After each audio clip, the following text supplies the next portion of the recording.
Hello family, કેમ છો બધા? મજામાં ઉપર મજામાં છું. હર હર મહાદેવ બધાને ને નવા બ્લોગમાં બધાનું સ્વાગત છે. તો આપણે આજે તો લેટ બ્લોગ સ્ટાર્ટ કર્યો, કારણ કે આજે તો આખો દિવસ છે ને, એક બાજુ ગરમી હતી ને એક બાજુ ટાઈમ નતો. આજે તો બ્લોગ હવે સ્ટાર્ટ કર્યો છે. આજ હવે બ્લોગ સ્ટાર્ટ કર્યો.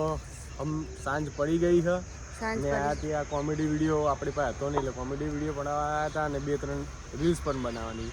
તો ફટાફટ હવે રીલ પણ બનાવી દઈએ અને કોમેડી વિડીયો પણ સારો બનાવી દઈએ. તો ફેમિલી, કુલદીપને અમારે છે ને હજી વિડીયો સ્ટાર્ટ નહીં થયો ને ડાયરેક્ટ શું કે બાય બાય બોલું કે Mahadev bye bye. Har Har Mahadev bye bye. હા કેળા હર હર મહાદેવ બોલ. હર હર મહાદેવ બોલ.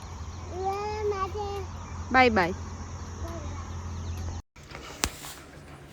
તો ફેમિલી આજે આયા હતા ખેતરમાં અને પારસને હું બે લડતા હતા, કેમ કે પારસ કે વાબો અમારે એડા ને હું કહું વાબા છે મારે કપાસ. તો એ બેમાં અમે બે લડતા હતા ને લડતે લડતે આજે અમારી હંગાત બહુ મોટું પેલું થઈ ગયું. પારસને ખબર જ ના રહી. માઇક એને ભીડાયેલું રાખ્યું અને માઇક ચાલુ કરવાનું જ રહેવા દીધું. તો કંઈ પણ રેકોર્ડિંગ થયું જ નહીં, એટલે મૌન વિડીયો થઈ ગયો. એટલે પારસની એક ભૂલના લીધે અમારે આ બધું ભોગવવું પડ્યું આજે.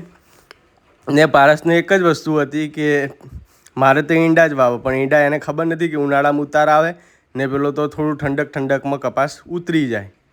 એટલે કે હું આમ કાપીને એડા ઉતારે, પણ મારે કહેવું હતું કે હું એડા તો નહીં જ વાવું, હું કપાસ જ વાવું. ને એની એક જ જીદ હતી કે ના એડા વાવો. એટલે અમે બે લડવાનું ચાલુ હતું ને લડવામાં જ આજ માઇક બંધ થઈ ગયું. એટલે અમારે બે હંગાત આજ પ્રેન્ક થઈ ગયો. ને આ બાજુ અમે બે વિડીયો બનાવતા ને પેલો બાઇક ઉપર ચડવા માંડ્યો. પછી એને મમ્મીને બરોબરનું હસવું આવ્યું. ને હવે પારસ પછી જીદ લે હા કે પેલી બાજુ હિતીથી વિયાણી, તો હિતીથી મારે બચ્ચા જોવા જવું. હું કોઈ હિતીથી બચ્ચા એ બાજુ ના હોય ને વચ્ચે ખેતરમાં હોય કે ના, કે એ બાજુ જ છે કે મેં જોયું બચ્ચું. એટલે હવે જીદ પકડશે ને એટલે હારું પાડનું મને એ બાજુ લઈ જશે. મને કહી હિતીથી બચ્ચા છે જ, મૂકોલા નથી, પણ આ એને બૈરાને આપણે મનાવવું એટલે કેટલું કઠણ. ને કે ઈંડા જ વાવા.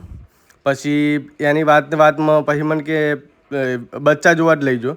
પછી હું એને મૂકું સારું શાંતિ રાખ, બચ્ચા જોવા લઈ જઈએ. ને ત્યાં જે અમારે એંડા અને કપાસની ચર્ચા ચાલુ રહી કે ખેતર ક્યાં સુધી વાવશો. મૂકું ખેતર થોડા દિવસમાં હવે વાવી દઈએ. ને પછી એનો ને જિંદગીમાં કંઈ પણ આપણે મોટું વિચારતા હોય ને, સારો જે દાડ વિડીયો બને એ દાડ જ હું આવું ન થાય. કાલનો વિડીયો બહુ જ મસ્ત અને વોઇસ પણ બહુ એમ એ રીતે સારો અમારે તાલમેલ થઈ હતી. પણ જસ્ટ કે વિડીયોમાં વોઇસ આવ્યું જ નહીં, એને ખબર જ નથી. ને હવે હિતીથી બચ્ચા જોઈ જઈએ એટલે હવે જો જીદ પકડશે પાછી ને પારસ જીદ પકડે ને એટલે એને નાના છોકરા જેવી થઈ જાય. એટલે એની જીદ આપણે પૂરી કરવી જ પડે ને, કે આપણને આખો દિવસ હેરાન કરે, 2 દિવસ હેરાન કરે. જો હિતીથી બચ્ચા જોવા આપણે ના લઈ જઈએ તો હવે જોઈએ એ બરોબરની આપણને હેરાન કરશે. એટલે આપણે એને એ જ કે એક બચ્ચું તો છે જ. એ એમ કે એક બચ્ચું તો છે જ. મૂકું એક બચ્ચું ના હોય કે ના, કે મેં જોઈ એક બચ્ચું તો હશે જ.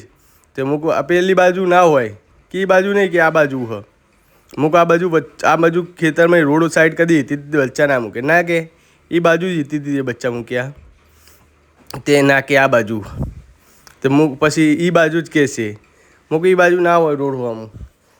તો હવે આપણે એને એ ના માની એટલે આપણે એને હંગાત જવું પડ્યું ને. હવે એ કણે ઈંડા તો છે જ નહીં, પણ હવે પારસને મનાવી એટલે બહુ જ કાઠું.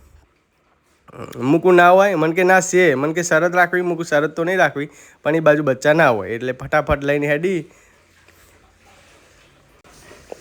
ને આજ તો આખો દિવસ કામમાં જતો રહ્યો. તો વિડીયો કોઈ ચાલુ કર્યો જ નહોતો. કામમાં સાંજે હવે કોમેડી વિડીયો બનાવવા આવ્યા હતા. બહુ મસ્ત કોમેડી વિડીયો બન્યો ને કોમેડી વિડીયો બનાવીને પછી થોડો મૂકું બ્લોગ સ્ટાર્ટ કરી દઈએ. પણ બ્લોગ સ્ટાર્ટ કરવામાં આજે અમારે પોપટ થઈ ગયું, કેમ કે વોઇસ તો આવ્યું જ નહીં. એટલે વોઇસ ઓવર કરવું પડ્યું.